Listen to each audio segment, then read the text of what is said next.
As I've stated in nearly all of my videos relating to the period of the Atlantic slave trade, wherever Africans landed, they resisted in various ways, some even creating long-lasting states or free territories.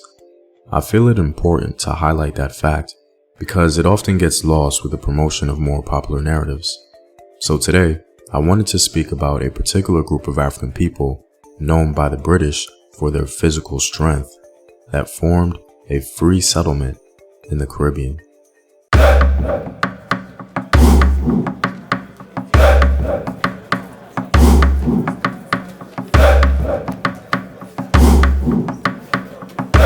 What up, African world? It's Home Team here, and welcome back to another video of African history, culture, and worldview.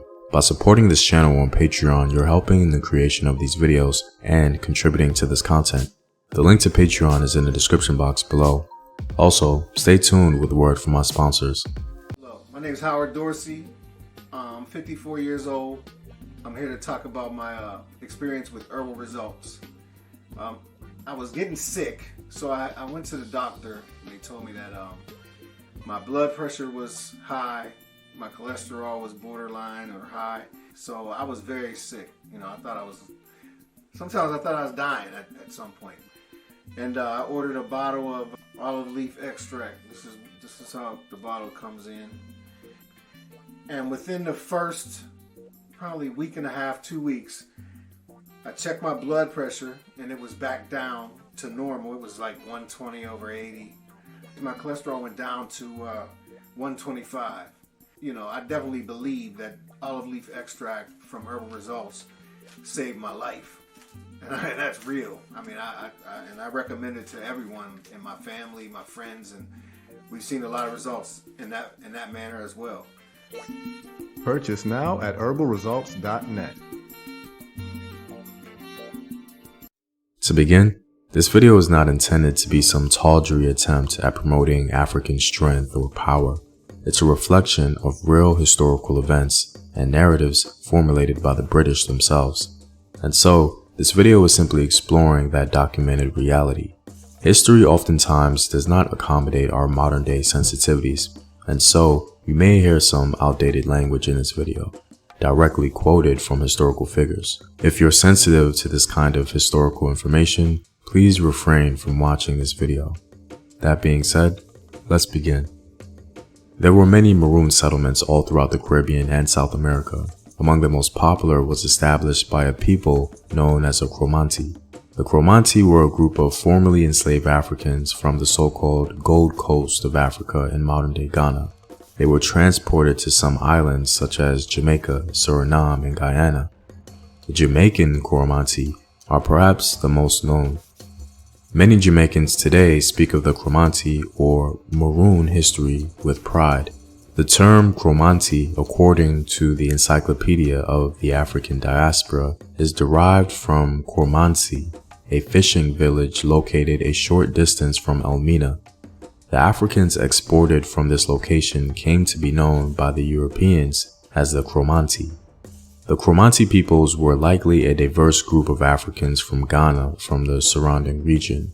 Scholar Yaba Amborale Blay suggests that the Cro-Magnon people consisted of Africans such as the Akan, Ewe, and Ga ethnic groups. The reputation of the Cro-Magnon as physically strong garnered the attention of the British. However, that same attribute became a thorn in their side. The British were particularly interested in the Cro-Magnon because they regarded them as excellent workers, physically strong, and unusually active as compared to other ethnic groups. However, not long after importation to the island, English planters began to lose their enthusiasm for the Cro-Magnon. Though they were valued for their physical prowess, they were notorious for being the most resistant and rebellious. Almost from the beginning of their experience in Jamaica, many Cro-Magnon sought freedom in the mountains and found refuge with the Maroons in such numbers that they soon constituted the large majority of Maroon populations. There existed several distinct groups of Maroon communities in Jamaica. By the time of the First Maroon War, most of the Maroon communities combined into two groups, the Western and Eastern Maroons.